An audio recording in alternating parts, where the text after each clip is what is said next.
Assalamualaikum warahmatullahi wabarakatuh. Bismillah, alhamdulillah, wala hawla wala quwwata illa billahil aliyyil azim.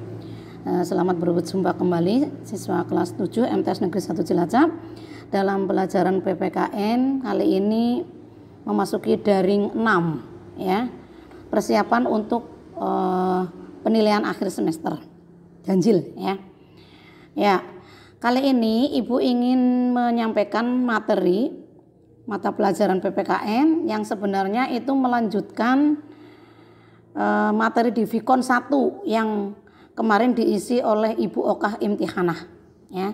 Jadi Ibu ingin menyampaikan dan menekankan bahwa besok dalam PAS itu yang akan keluar itu 2 bab, yaitu bab 1 dan bab 2. Tapi kata Bu Okah kemarin sudah banyak menerangkan bab 1 di Vikon 1 ya, sehingga Ibu kali ini ingin menyampaikan materi dari bab 2, yaitu tentang norma. Dalam luring keempat ya, kalau tidak salah luring 4 itu sudah diberikan tugas macam-macam norma, ada sumbernya, ada sanksinya dan lain-lain ya. Kita ulang sebentar bahwa norma itu terbagi menjadi 5. Secara umum terbagi menjadi 5, yaitu norma agama, norma kesusilaan, norma kesopanan, norma hukum, dan norma adat. Dari kelima norma tersebut ya, yang 4 maksudnya selain norma hukum itu sanksinya biasanya tidak tegas. Ini jadi sudut pandangnya dari sanksinya ya. Sanksinya tidak tegas, ada yang nanti di akhirat, ada yang hanya teguran saja dan lain-lain ya. Jadi tidak tegas. Yang sanksinya tegas itu hanya norma hukum, karena norma hukum itu sanksinya bisa langsung diberikan, langsung diproses, kelihatan orangnya itu apa didenda, apa masuk penjara, apa kalau berat mungkin hukumannya hukuman mati misalnya ya. Itu langsung kelihatan. Jadi sanksinya tegas ya. Nah, untuk itu pembicaraan akan lebih ditekankan kepada norma hukum ya. Oke. Norma hukum itu berisi perintah dan larangan ya. Jadi hukum dalam hukum apa saja, ada hukum agama, ada hukum negara ya, hukum negara, ada hukum tata negara, hukum pidana, hukum perdata. Kemudian juga ada hukum internasional ya. Itu hukum itu biasanya sifatnya itu tertulis ya. Tertulis, sanksinya tegas. Kemudian dibuat oleh lembaga yang berwenang ya.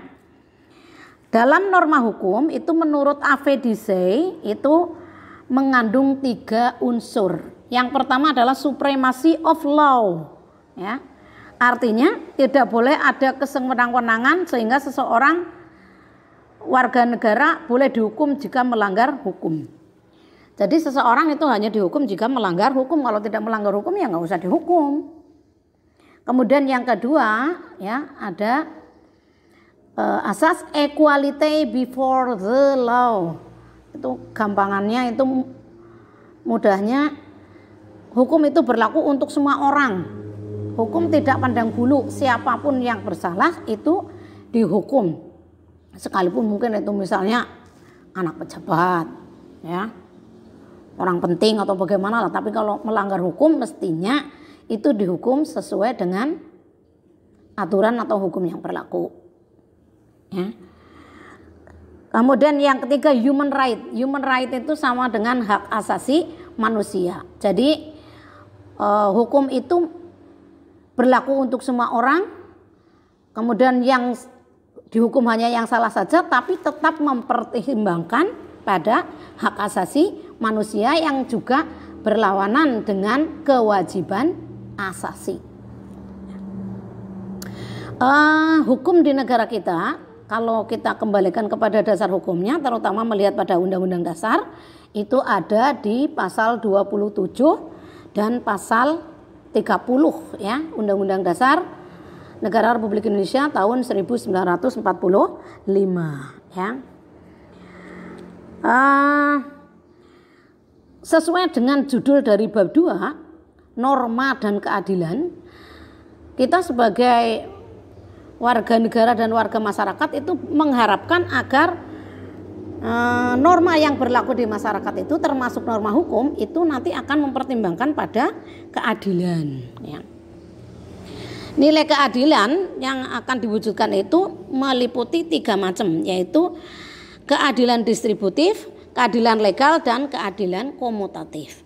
Keadilan distributif adalah keadilan yang dari negara terhadap warga negaranya yang sifatnya itu membagi kesejahteraan.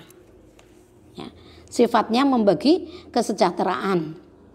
Jadi mungkin ada memberikan bantuan, ada subsidi, ya. Kemudian ada PLT misalnya. Nah, itu ya masuk ke dalam keadilan distributif. Kemudian yang kedua ada keadilan legal, hubungan keadilan antara warga negara dengan negara dalam bentuk mentaati peraturan ya. Legal itu kan sesuai dengan hukum ya. Jadi warga negara diharapkan oleh negara untuk mentaati peraturan, itu berarti masuk dalam keadilan legal. Kemudian yang ketiga keadilan komutatif, hubungan keadilan antara warga yang satu dengan warga lainnya. Kalau ini berarti antara warga negara yang satu dengan warga negara yang lain. Kalau yang tadi yang distributif dan yang legal itu antara negara dengan warga negara. Tapi kalau yang komutatif antara warga negara yang satu dengan warga negara yang lain. Ya. Selanjutnya masih perilaku sesuai dengan norma. Nah, norma tadi ada 5 macam ya. Jadi perilaku kita di masyarakat, dalam keluarga ya, itu di sekolah juga termasuk ya. Itu juga menyesuaikan dengan norma ya. Menyesuaikan dengan norma dari kelima norma tersebut. Jadi banyak perbuatan-perbuatan yang sesuai dengan norma, tapi banyak pula yang tidak sesuai dengan norma, baik norma agama, norma hukum, kesusilaan, kesopanan, dan juga adat. Biasanya suatu perbuatan yang sesuai dengan salah satu norma, maka juga sesuai dengan norma-norma yang lain. Begitupun yang tidak sesuai atau yang melanggar salah satu norma, nanti juga berarti melanggar norma yang lain.